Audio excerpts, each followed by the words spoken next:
Uma boa noite a todos os irmãos, você que está acompanhando de casa. Eu sei que há milhares de pessoas, literalmente milhares de pessoas, acompanhando essa vigília, e nós temos o privilégio de encerrá-la aqui. Eu sei que já passaram excelentes oradores aqui, o pastor Reinaldo Siqueira, que é professor do NASP, também o pastor Benedito Muniz, falou também, e o pastor, depois do Benedito Muniz, o pastor Conrad também falou, não é isso? E o pastor Gilmar Batistotti também falaram aqui. Muito bem, irmãos, eu vou fechar essa fala sobre o santuário e sobre o julgamento, falando agora especificamente do julgamento no santuário, mas voltado ao livro do Apocalipse. É lógico que para cobrir tudo do Apocalipse, a gente teria que ficar aqui, não durante uma vigília, mas durante dias e dias.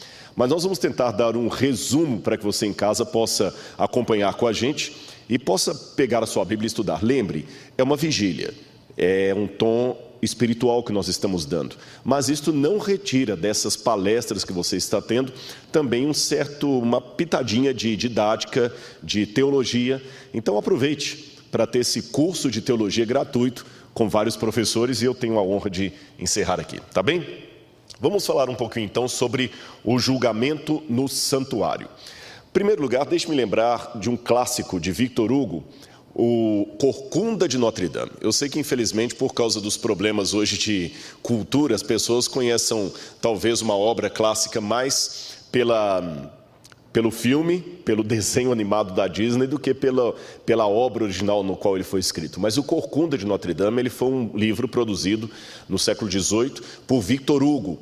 E quando Victor Hugo escreveu o Corcunda de Notre Dame, no século XIX, tem uma cena, uma palavra que sempre se repete no filme do Corcunda de Notre Dame, que me chama a atenção. É quando gritam, santuário, santuário.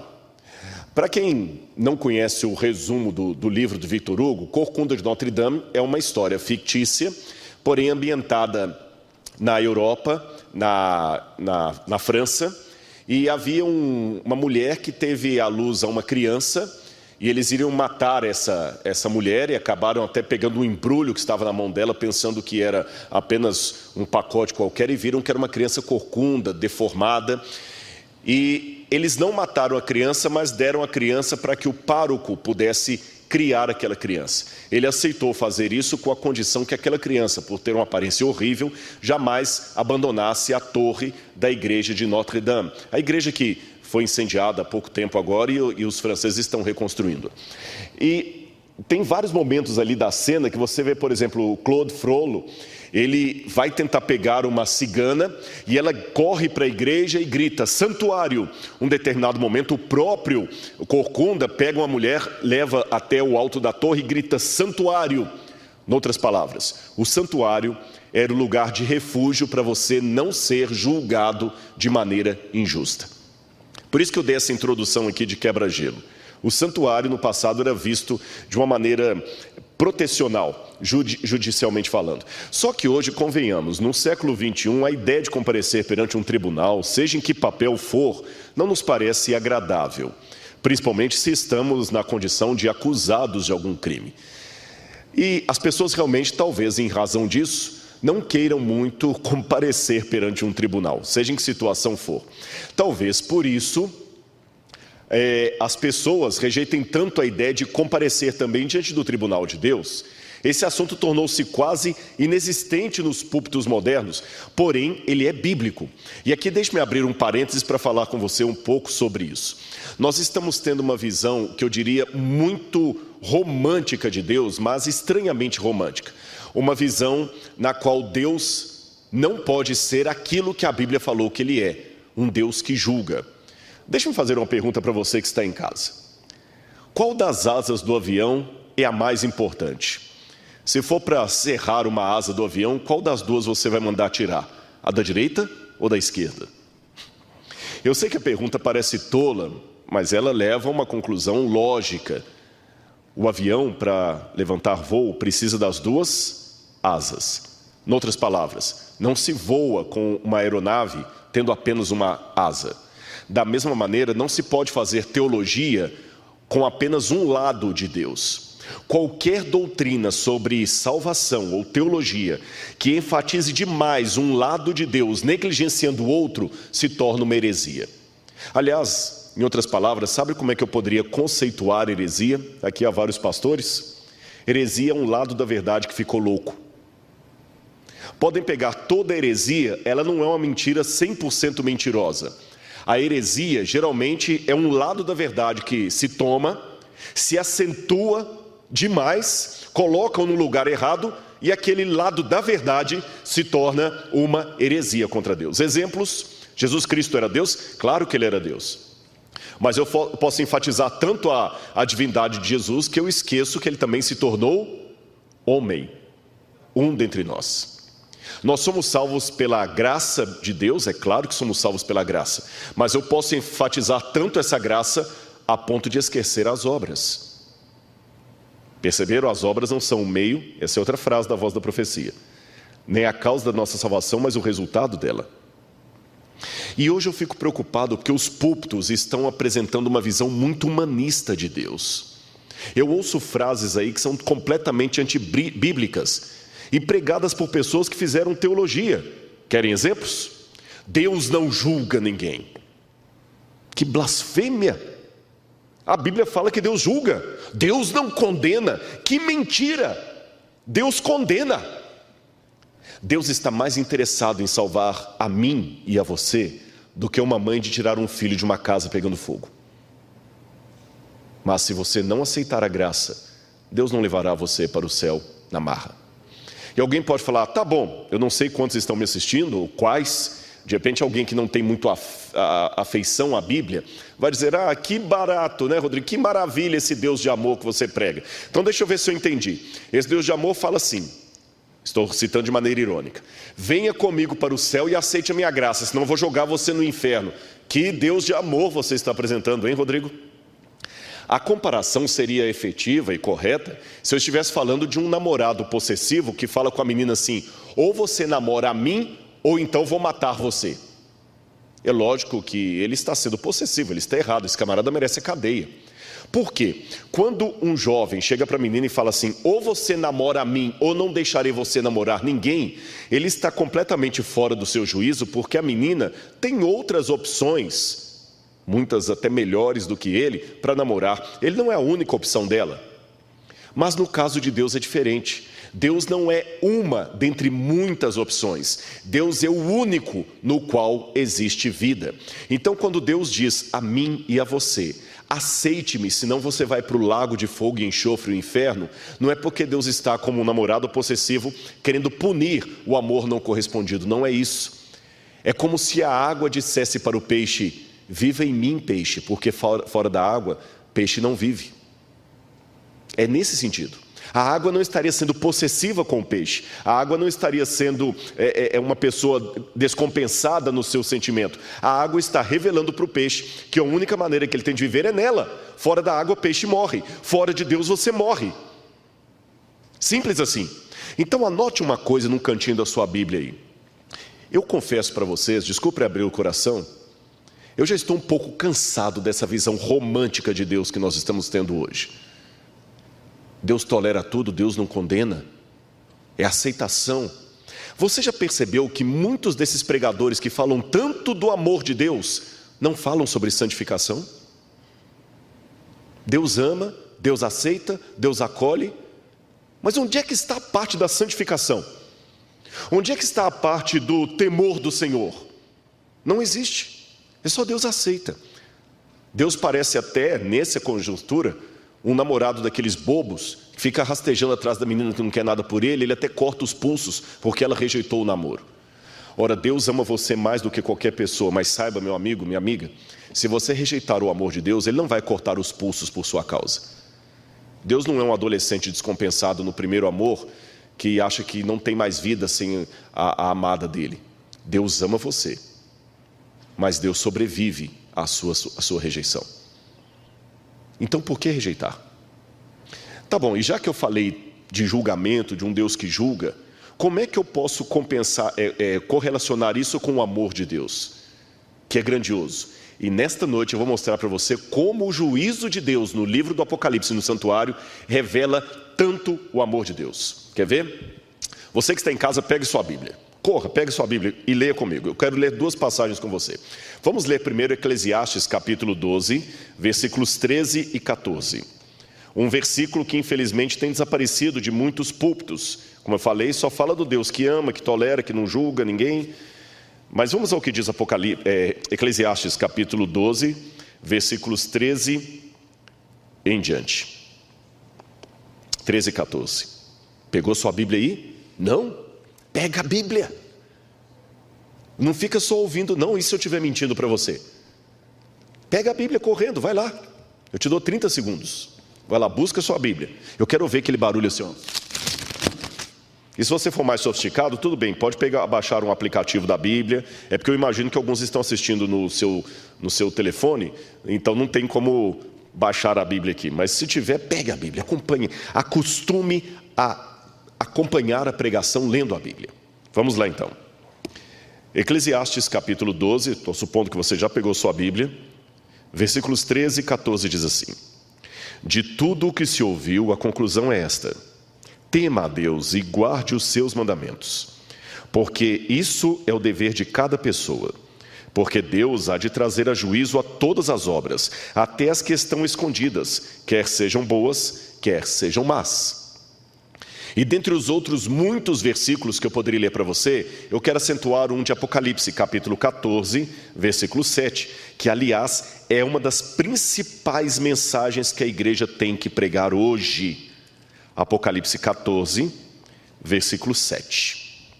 Quando alguém disser para você: a bandeira da igreja tem que ser o direito da mulher, a bandeira da igreja tem que ser o direito do negro, a bandeira da igreja tem que ser as causas sociais, peça essa pessoa gentilmente para procurar ler a Bíblia. Ah, então, Rodrigo, você está dizendo que a igreja não pode falar de necessidades sociais, a igreja não deve falar dessas coisas? Eu não disse isso. Eu tenho em minha casa muitos livros. Se você acompanhar o meu canal Rodrigo Silva Arqueologia, você vê que eu sempre gravo com a minha estante no fundo. E uma coisa que eu aprendi, e olha que eu já dei para a biblioteca mais de 2.000 livros, agora eu estou ficando só com aqueles mais assim, relevantes mesmo, técnicos. E fora os outros milhares de livros que a gente tem em aplicativos, em banco de dados, que hoje você faz uma dissertação só com o seu computador. Mas uma coisa eu aprendi: para que eu conseguisse achar um livro na biblioteca, eu tinha que catalogar e deixar os livros no lugar certo. Se eu estou falando de 6 livros, é fácil localizar um em 6. Mas se o número passar de 1000, você vai ficar meia hora procurando um livro que você não sabe onde está. Então o que a gente aprende? O livro certo na prateleira errada não ajuda, causa transtorno. Eu não sou médico, mas eu acho que os médicos concordarão com o diagnóstico que eu vou dar aqui. O remédio correto para a doença errada se torna um veneno. Mesmo o remédio correto para a doença correta, na dose errada, também pode ser um veneno. A diferença entre um veneno e um remédio é apenas uma questão de dosagem e tomá-lo numa situação em que ele não deve ser tomada. Perceberam? Então é assim que eu falo com alguns temas que nós estamos colocando hoje. É lógico que eles são legítimos. Devemos buscar as pautas sociais, devemos falar do amor de Deus, devemos falar da aceitação, devemos falar da inclusão. Mas esses temas certos, no lugar errado e na ênfase errada, eles obliteram o que deve ser colocado em primeiro lugar. Esse é o ponto. Não é questão de tudo ou nada. Não significa que a partir do momento que eu digo isso aqui, eu estou dizendo que a igreja não tem que falar de pautas sociais, não estou dizendo que a igreja não tem que falar dessas coisas, não é nada disso. Eu estou apenas dizendo que nós não podemos falar disto sem esquecer aquilo que realmente Deus pediu para darmos o assento nos últimos tempos. As 3 mensagens angélicas de Apocalipse 14. E eu vou chamar a sua atenção agora para o verso 7, que diz o que muita gente hoje não quer escutar. Assim diz na minha tradução. Vou ler o verso 6 também. Vi outro anjo voando pelo meio do céu, tendo um evangelho eterno para pregar aos que habitam na terra, e a cada nação, tribo, língua e povo, dizendo em alta voz: temam a Deus e deem glória a Ele, porque é chegada a hora em que Ele vai julgar e adorem aquele que fez o céu, a terra, o mar e as fontes das águas. Como acadêmico, eu digo para os irmãos que esse texto me traz 2 problemas sociais. Um deles é que eu tenho que admitir para a academia que eu sou criacionista. E isso hoje é quase um suicídio intelectual. Um arqueólogo admitindo que acredita na criação e na literalidade do Gênesis já é o suficiente para muita gente falar: esse cara é louco, como é que deram um título de doutorado para esse cara? Eu tomo paulada às vezes do secularizado até falar chega, porque eu sou criacionista. E tomo paulada de muitos religiosos também, porque eu falo que Deus julga e que temos que acentuar que vem o julgamento de Deus. E as pessoas não querem isso. Eles querem a filosofia de almanaque, aquela filosofia que eu posso ir em qualquer programa de televisão e eu vou ser bem-vindo ali. E olha que eu já fui a vários. Só fala de amor, de aceitação, mas você não fala da ética, da santidade. A Bíblia fala de juízo. E temos que enfatizar isso, irmãos. Está na Bíblia. Bom, aliás, uma pergunta. Qual foi a última vez que você ouviu um sermão na sua igreja sobre Apocalipse 14? Pena que eu não tenho as respostas numa enquete, mas eu gostaria de saber. Quantos estão conosco agora, pastor, nos assistindo? 4 mil? 4.200 dispositivos. Vocês sabem, tem uma conta que eles fazem aí, parece que você pode até dobrar, né? Nós temos, vamos colocar por baixo assim, umas 8.000 pessoas. Eu gostaria de saber dessas 8.000 que frequentam a igreja, qual foi a última vez que você ouviu um sermão sobre Apocalipse 14? Qual foi a última vez que você estudou Apocalipse 14? As 3 mensagens angélicas. E quantos sermões você ouviu de amor, de aceitação e de não julgamento? Repito, tema certo, na ênfase errada, vira heresia. Heresia é um lado da verdade que ficou louco. Eu não discordo do gnóstico quando ele fala que Jesus era Deus. O problema é que ele nega que Jesus foi homem. Perceberam? Bom, continuando aqui na minha análise, vamos ver um pouquinho sobre o juízo no púlpito. Eu já falei com vocês, né? Teve um sermão muito famoso, pregado em 1741, chamado Pecadores nas Mãos de um Deus Irado. Esse foi pregado por Jonathan Edwards. Ele pregou esse sermão baseado num texto da Bíblia de Deuteronômio 32, 35. E a história, esse é um dos mais famosos sermões, que quando Jonathan Edwards falou com o pessoal sobre os pecadores nas mãos de um Deus irado, ele começou a falar do juízo e enfatizar o lago de fogo e enxofre, de tal maneira que dizem os historiadores que as pessoas se agarravam nos bancos da igreja com medo do buraco abrir e eles serem engolidos. Eu não vou falar que eu concordo 100% com aquele tipo de abordagem de Jonathan Edwards, que era uma abordagem muito do medo, do pânico, do terror, enfatizava muito medo. Mas será que nós não caímos hoje num outro extremo? Um extremo em que nós não tememos a Deus nem o seu juízo? Hoje, se Jonathan Edwards ressuscitasse e pregasse o mesmo sermão, muita gente ia falar que ele era apenas um fanático, um alarmista, um teórico da conspiração. Não se resolve um extremo com o outro. Não se resolve um extremo com o outro. Tá certo? Vamos falar então de uma maneira equilibrada sobre o juízo dentro do Apocalipse. Chama a minha atenção que, olha esse dado que eu peguei aqui do jornal The Guardian. 2/3 dos crentes dos Estados Unidos veem o Covid-19 como uma mensagem de Deus. Ou seja, mesmo numa sociedade secularizada como a que vivemos, o Covid ainda foi interpretado por 2/3 dos norte-americanos religiosos e não religiosos, eles fizeram uma pesquisa geral, como sendo um alerta de Deus. Agora, outras pesquisas me chamaram a atenção, especialmente feitas pelo Instituto Gallup, e mostrou um abismo entre o céu e o inferno. Foi feita pesquisa desse jeito na Europa, em países da Europa, nos Estados Unidos e no Canadá.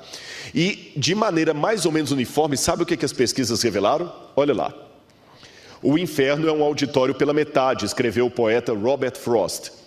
Só que em muitos países do mundo ocidental, inclusive secularizados, a lacuna entre os crentes do céu e do inferno é mais como um abismo. Por exemplo, uma pesquisa do Instituto Gallup revelou que mais da metade dos entrevistados achava que existe um paraíso, porém menos de 1/3 reconhecia a existência do inferno. Raciocine comigo. Se eu estou fazendo uma pesquisa e 50 pessoas falam, eu acredito no céu, eu supunha encontrar pelo menos outros 50 que diziam, eu acredito no inferno. Mas eu estou encontrando uma maioria que acredita no céu, desproporcional a uma minoria que acredita no inferno. E quando eu digo inferno aqui, não importa se é o inferno imediatamente após a morte para alguns, se é o lago de fogo e enxofre depois do juízo, que é entendimento adventista, não importa. O fato é, você acredita que existe um inferno? Vocês perceberam o que esses dados nos revelam? Revelam que as pessoas não estão mais com medo do juízo de Deus. Mesmo que quando vem uma praga como o Covid, todo mundo acha que é um sinal dele. Aí todo mundo fica meio apavorado. Mas esfria o susto do Covid, todo mundo acredita no céu, mas não acredita no inferno. Deus é bonzinho demais para punir alguém. Que frase diabólica. Vamos ver então o juízo na Bíblia.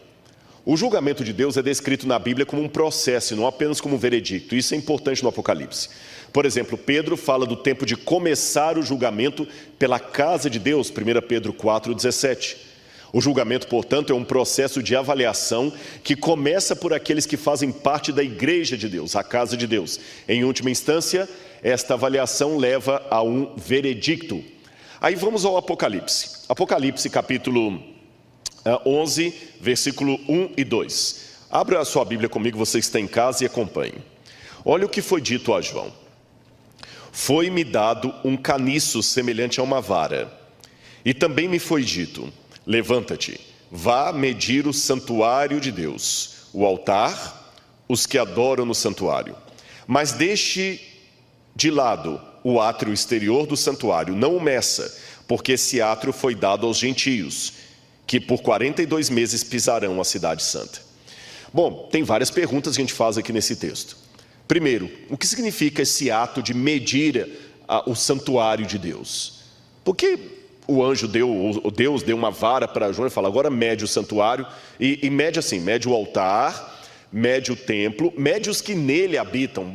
Falando na nossa cultura, fica um negócio meio sem sentido, ficar medindo cada um, ó, esse aqui tem 1,72 m, esse aqui tem 1,50 m, esse aqui tem 1,63 m. É meio sem sentido isso. E da mesma forma também medir o santuário, o altar, evidentemente o altar de holocausto, e medir também o santuário, os móveis do santuário, mas deixar de fora o pátio dos gentios. Para explicar para você, a palavra gentio é uma forma vulgar de falar do não judeu. Tá bom? Vem do latim, o não judeu. Então esse pátio foi dado para eles, não é para João medir. O que significam estas coisas? Eu estou desenvolvendo já de um tempo para cá uma abordagem bíblica que eu estou provisoriamente chamando de abordagem físico-teológica. O que significa isso? Raciocine comigo. Quando você vai conhecer um livro de uma cultura, ele fica muito mais claro para você se você conhece aquela cultura. Por exemplo, conhecer os sertões de Euclides da Cunha, depois que você visita o lugar onde aconteceu o massacre de Canudos, tem outro sentido. Quando você convive com aquele regionalismo nordestino, você entende as expressões que aparecem no livro, os costumes, os comportamentos. E assim é com qualquer outra literatura. Quem é gaúcho sabe. Quando você conhece bem o Rio Grande do Sul, convive lá, algumas expressões idiomáticas, gauchescas, fazem mais sentido para você. Chavear a porta, bombacha, né? O chimarrão e outras coisas mais. Eu poderia dar exemplos de vários lugares do Brasil. África, depois que você conhece a África, como é que algumas coisas fazem mais sentido? A Bíblia é da mesma forma, meu irmão. Se eu puder, numa frase, sintetizar o que é Bíblia, eu digo para você, Bíblia é Deus falando com sotaque humano. Então Deus se vale da cultura local para pregar a mensagem dele. Então vamos entender a cultura local. Eu vou pedir ajuda para o câmera aqui. Ele vai me ajudar, eu vou cobrir isso aqui um pouquinho. Aqui você tem uma maquete do santuário, tá bom? Você que está em casa acompanhando comigo, você tem uma maquete do santuário como ele era. Já está vendo ali, já estou vendo o meu retorno. O que você tinha? O santuário ele era coberto de vários tipos de panos diferentes, tá bem? Eu vou descobri-lo aqui apenas para ficar mais fácil para você que está em casa ver. E ele foi montado no deserto tendo dois ambientes, o lugar santo e o lugar santíssimo. E aqui era coberto. Quem estava do lado de fora do santuário não via o que acontecia aqui dentro.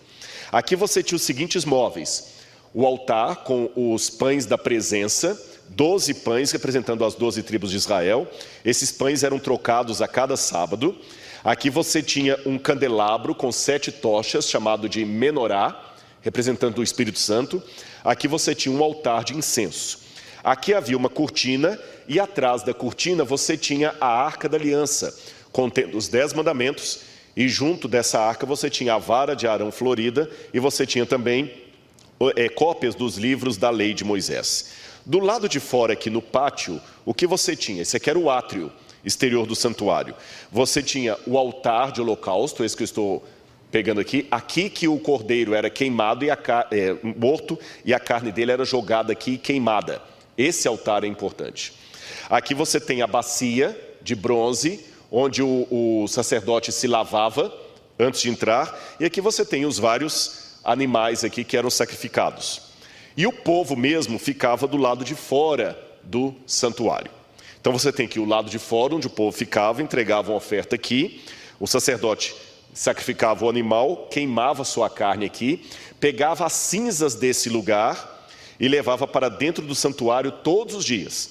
E essas cinzas ele alimentava aqui o altar de incenso. E o sangue que tinha ali, ele também aspergia dentro desse local aqui. Porém, uma vez por ano, no dia do Yom Kippur, no dia do perdão, o dia 10 do 7º mês, o sacerdote entrava no lugar santíssimo. E o que ele tinha que fazer nesse dia? O professor Reinaldo Siqueira explicou isso para vocês aqui em Levítico 16. Ele tinha que aspergir o sangue em todos os lugares. O que acontecia? Qual que era o processo? Pode mostrar aqui um pouquinho para mim. Eu vou mostrar para vocês o procedimento qual era. É porque, na verdade, é como se o santuário fosse dia a dia contaminado pelos pecados de todos que ali confessavam suas culpas. Então, uma vez por ano, era o momento de purificar o santuário e retirar dali os seus pecados. Porém, tudo isso aqui era um símbolo de realidades superiores que acontecem no céu. Só que antes de mostrar essas realidades do céu, eu quero mostrar mais uma coisa para você, tá bem? Vou pedir só a gentileza ao pastor Gilson. Enquanto isso, vamos trocar de câmera aqui. O pastor Gilson vai pegar aquela maquete e vai colocar no lugar dessa aqui. Ficou didático para você que está em casa? Você conseguiu acompanhar? Percebeu o santuário? Muito bem. Esse mesmo desenho, esta mesma planta arquitetônica, foi usada posteriormente no templo de Salomão e depois no templo de Herodes, que foi o templo que o autor do Apocalipse, João, conheceu. Vamos voltar agora aqui a essa outra maquete. Agora eu tenho dessa vez uma maquete fácil aqui, uma maquete que você vai ver do templo de Jerusalém. Eu vou colocar nesse perfil aqui que ele possa ver. O templo ficava aqui. Aqui a parte maior do templo, tá bem? Não era mais uma tenda, era uma porta onde o sacerdote entrava para o lugar santo. Aqui você tinha aquele pátio, aquele átrio externo. Aqui em cima eu tenho justamente o altar de holocausto. Eu vou subir assim para que o câmera possa pegar. O altar de holocausto, ele era bem alto. A pessoa só tinha acesso ali subindo uma escada. A bacia, como havia no santuário. E aqui dentro você tinha as duas partes, o lugar santo e o lugar santíssimo. Quando João tem a visão do Apocalipse, ele vê um santuário como esse no céu.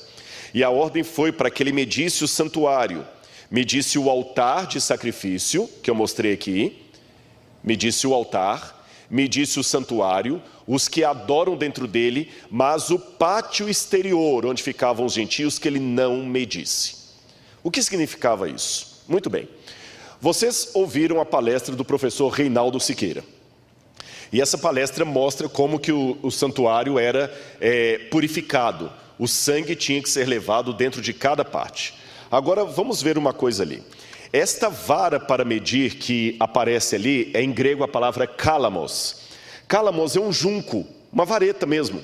Uma vareta, tipo vara de pesca. Uma vara.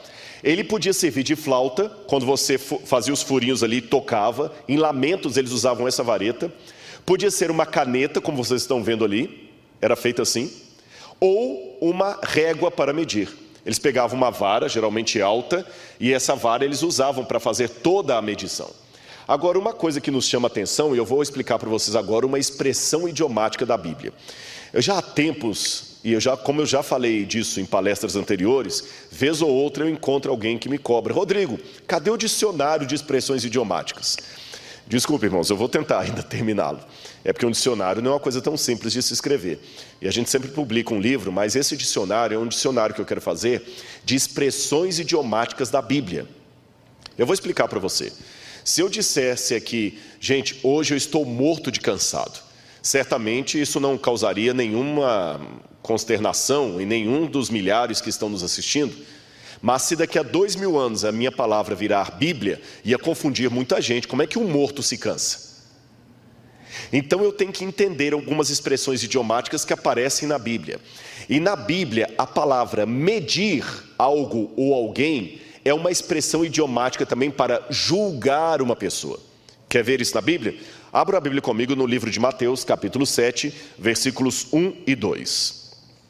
Mateus, capítulo 7, versículos 1 e 2. Não julguem para... Mateus 7, 1 e 2. Não julguem para que vocês não sejam julgados, pois o critério com que vocês julgarem, vocês serão julgados. E com a medida que vocês tiverem medido, vocês serão medidos. Deixa eu explicar para você uma coisa sobre a poesia hebraica. Olha aqui para mim. Nós hoje temos uma ideia de poesia como sendo rima, métrica ou até romance. A métrica é questionada se ela tem na Bíblia ou não. Vou deixar isso aí para os especialistas na área de hebraico. Mas, de qualquer maneira, a poesia na Bíblia não tem um sentido apenas romântico. É de facilitar a memorização. Por exemplo, se eu estou dando o meu discurso aqui, estou falando em prosa, ele tem a sua importância. Mas se eu parasse aqui em hebraico bíblico, e falasse em poesia, todo mundo, isso é importante. Porque a poesia era um acento. Por exemplo, o livro de Daniel, quando fala das coisas da terra, fala em prosa. Quando fala das coisas do céu, fala em poesia. E qual a característica da poesia bíblica, da poesia hebraica? Ela tem paralelismo de ideias. É como se eu dissesse assim: a menina era bonita e inteligente. Uma garota charmosa e esperta. Perceberam? Eu falei a mesma coisa com palavras diferentes. Menina, garota. Charmosa, bonita. Inteligente, esperta. Isso era usado nos Salmos. Depois você pega o Salmo 2 para você ver. Você vai lendo o Salmo, sempre tem paralelismo de ideias. Limpa-me, Senhor, purifica-me. Prestem atenção nos Salmos, vários deles. E Jesus estava dando a sua palestra quando de repente ele falou em poesia. Não julguem para não serem julgados. Porque a medida que vocês medirem, medirão a vocês também. Vamos a outra passagem? 2 Coríntios, capítulo 10, versículo 12. 2 Coríntios, capítulo 10, versículo 12. Na minha tradução diz assim: por isso, aquele que pense estar em pé... Não, 2 Coríntios, perdão, eu acabei lendo primeiro aqui. 2 Coríntios 10, verso 12. Na minha tradução diz assim: porque não ousamos nos classificar ou comparar com alguns que louvam a si mesmos, mas eles, medindo-se consigo mesmos e comparando-se consigo mesmos, revelam falta de entendimento.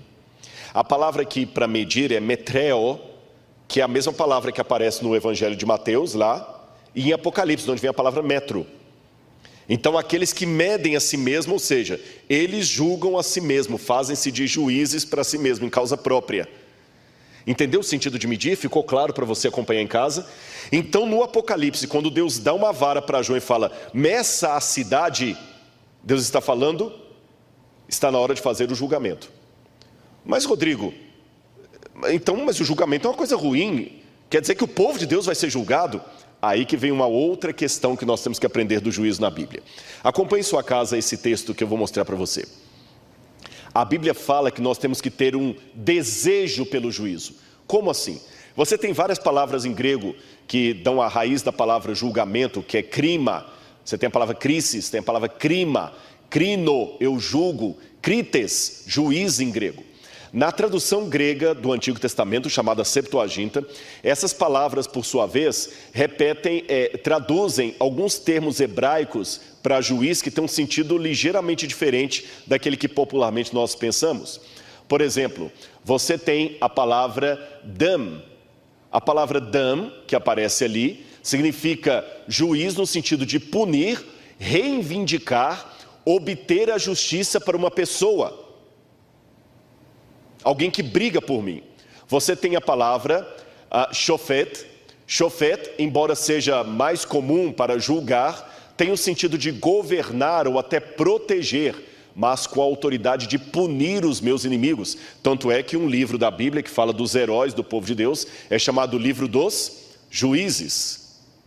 Livro dos Juízes.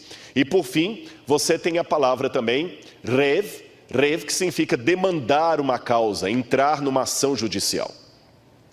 Você percebeu as várias palavras para juiz que tem em hebraico? A palavra dam, por exemplo, juiz, é o nome de uma das tribos de Israel. Ele seria o juiz sobre os seus irmãos, aquele que cuidaria dos seus irmãos. Vou dar uma liçãozinha de hebraico muito rápida para você aprender em casa. Quando você coloca um o iod, depois da palavra, vira um pronome possessivo. Então, se eu falo, por exemplo, El, Deus, Eli, meu Deus. Perceberam? Dam, juiz. Dani, meu, juiz. El é Deus. Então, Dani, El, meu Deus é juiz. O nome Daniel. Percebeu?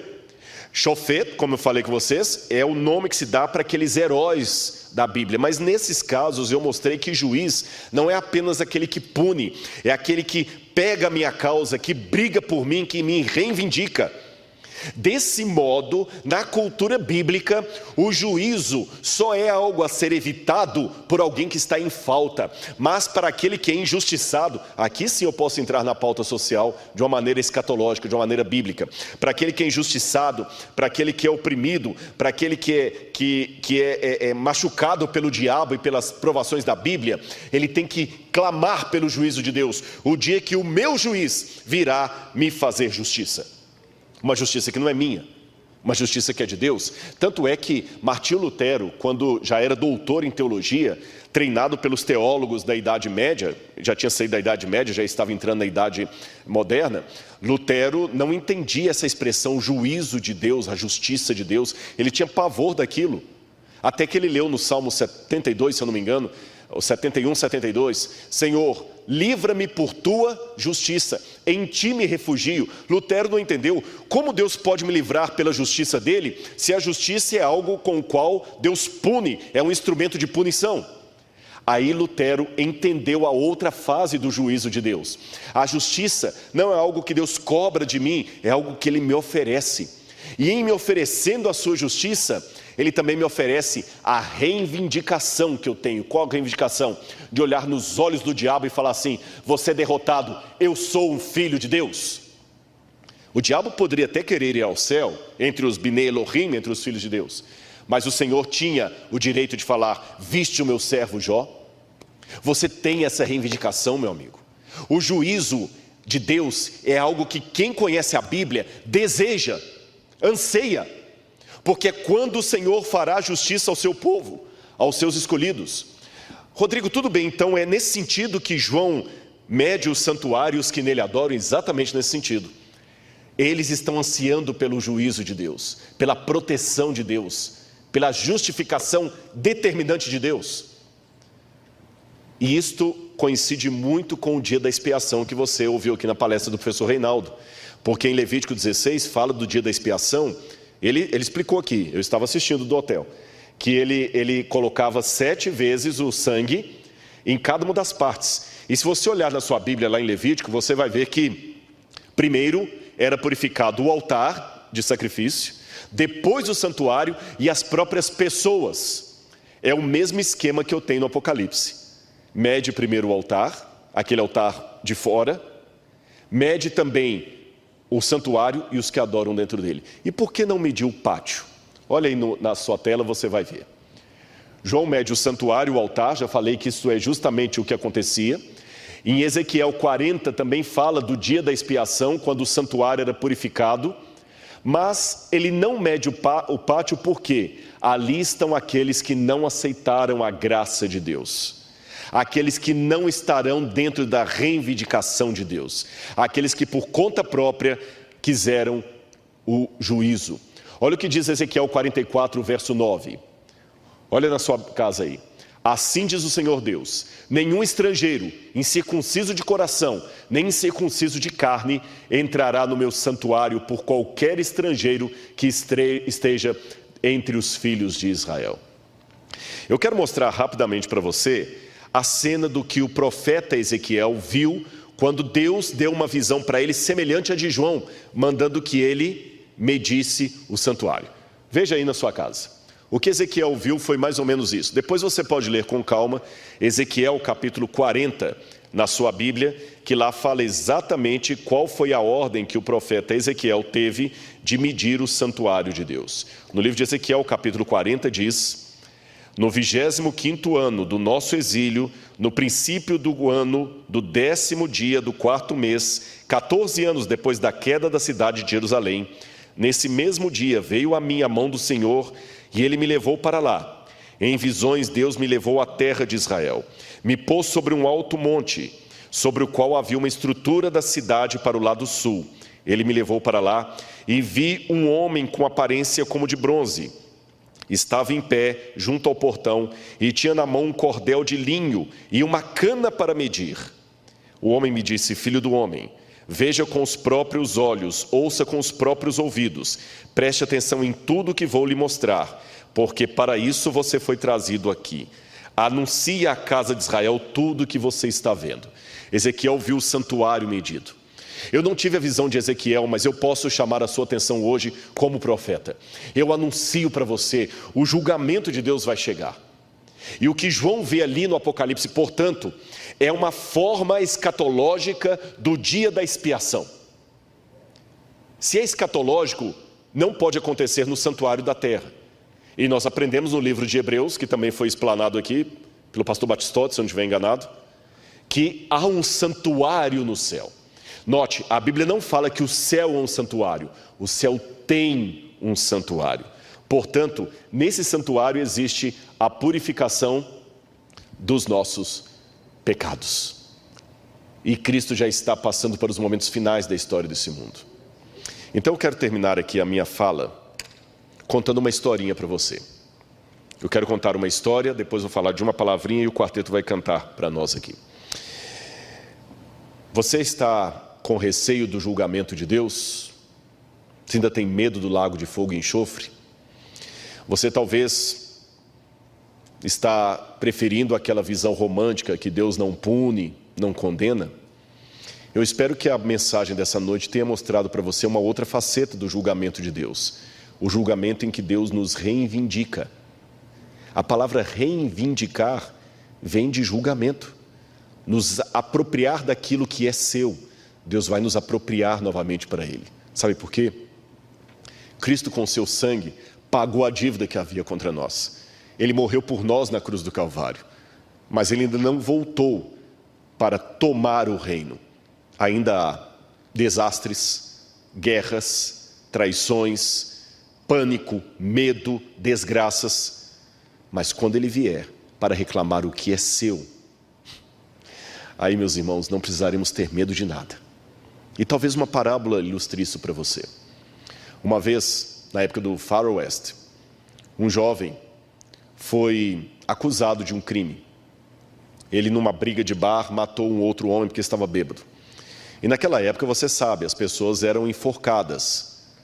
Só que muita gente conhecia aquele rapaz e resolveram apelar ao governador da cidade para que não enforcasse aquele rapaz. O governador aceitou o apelo, só que ele queria saber a quem que ele estaria dando a liberdade. O governador, então, escreveu uma carta anulando a sentença de morte daquele jovem, colocou dentro de uma Bíblia, vestiu-se de religioso, colocou um clergyman e foi até a cadeia. Quando o governador, disfarçado de religioso, chegou com a Bíblia na cadeia, que cena triste. O jovem começou a gritar atrás das grades e falar assim: vai embora daqui, suma, eu cuspo em você, se você vier aqui eu bato em você. E o governador, disfarçado de religioso, falou: não, meu jovem, por favor, deixe-me falar com você, tem algo muito importante para você aqui dentro. Não quero saber do que tem nesse livro. E cuspia, e xingava, e blasfemava. O governador ainda tentou aproximar ele: se vier aqui eu te ataco, e joga esse livro, leve esse livro embora. Ele falou: não, fique então com o livro, não quero saber. O governador então saiu. E logo depois o carcereiro chegou para aquele jovem e falou assim: você é louco, sabe o que você fez? Você mandou embora a sua chance de ser liberto. Aquele não era um religioso, ele era o governador do estado. E naquele livro, naquela Bíblia que você cuspiu, estava a sua carta de remissão. No dia da sentença, aquele jovem foi colocado no cadafalso e deram-lhe a oportunidade de falar umas últimas palavras. E ele falou para todos os que estavam ali, especialmente os mais jovens: eu serei morto daqui a pouco, mas eu não vou morrer por causa do crime que eu cometi. Eu vou morrer por causa do perdão que eu recusei. Eu queria que o quarteto viesse aqui à frente. E enquanto eles estão vindo aqui, deixe-me falar ao seu coração agora. Porque eu não sei em quantos lares esta mensagem vai chegar. Talvez alguém está ouvindo enquanto trabalha de Uber. Talvez alguém está ouvindo num ponto de ônibus, à noite. Quem sabe você pode estar ouvindo essa mensagem até no momento em que ela já não está mais ao vivo, apenas numa gravação do YouTube. O lago de fogo e enxofre, meu amigo, minha amiga, deixe-me corrigir. O lago de fogo e enxofre, meu irmão e minha irmã, não é um sadismo de Deus. Deus não é uma criança malvada queimando formiguinhas com uma lupa esquentada pelo raio do sol. Se de imaginar se trata, eu não acho que estou cometendo sacrilégio algum em dizer que naquele dia do juízo haverá uma lágrima nos olhos de Jesus, talvez até um soluço. Ele olhará para aqueles que estão no lago de fogo e enxofre com dor. Sabe por quê? Ele dirá: eu enfrentei a cruz do Calvário para que vocês não precisassem escolher o lago de fogo e enxofre. Eu enfrentei o inferno, porque independente do entendimento que você tem por inferno, eu acho que eu posso colocar uma frase que harmoniza todas as ideias teológicas sobre o inferno, por mais divergentes que sejam. Sabe o que é inferno em última instância? A ausência absoluta de Deus. Perceba que no Apocalipse, o lago que arde com fogo e enxofre não produz queimaduras, ele produz tormento. Um tormento indescritível, de um peixe que está fora da água, está fora da vida, está fora de Deus. O único, e não é blasfêmia que eu estou dizendo, nem heresia, está na Bíblia, o único que enfrentou a ausência absoluta de Deus até hoje, não foi o diabo. O diabo vai enfrentar quando ele for lançado no lago de fogo e enxofre. Quando ele for lançado no lago de fogo e enxofre, aí ele vai saber o que é a ausência absoluta de Deus. Nem o diabo ainda sabe. O único que enfrentou a ausência absoluta de Deus foi o Cordeiro morto desde a fundação do mundo. Para quê? Para que ninguém mais precise passar por isso. Esta é a mensagem do juízo do Apocalipse. E agora que você sabe, conforte-se com ela. Peça a Deus essa mensagem. Peça a Deus esse conforto, e Ele vai lhe dar. Anseie pelo juízo de Deus. Deus está voltando.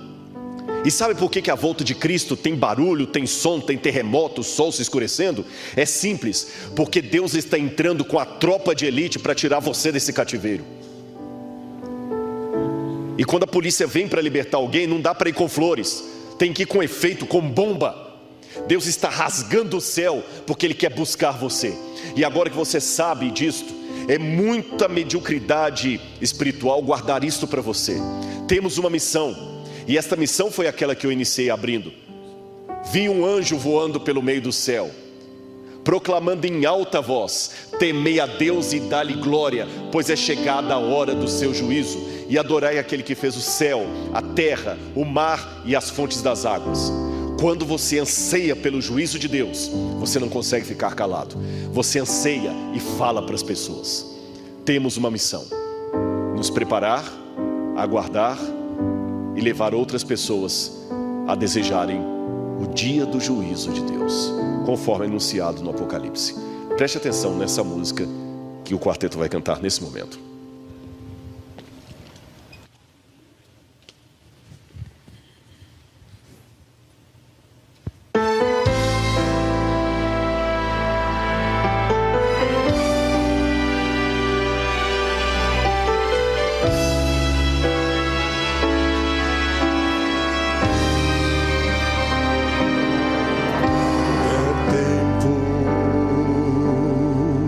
De assumir compromisso, dedicar-se inteiramente ao serviço.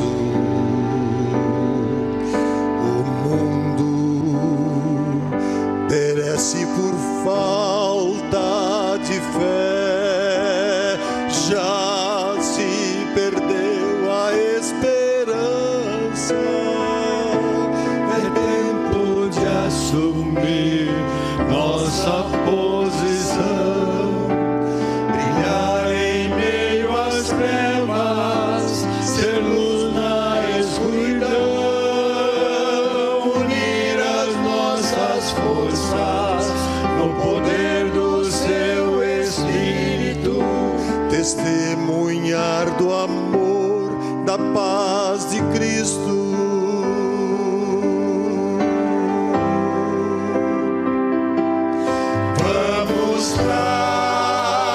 Trabalhar integrados na missão de levar Jesus a cada coração, e assim vivendo em comunhão com os servos e discípulos, proclamemos seu amor e salvação.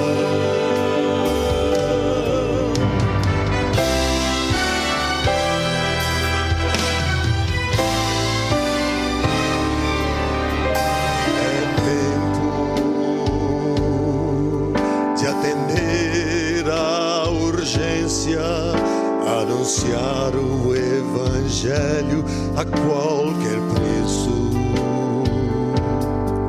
São muitos que sofrem e perdem a razão, vivem sem limite de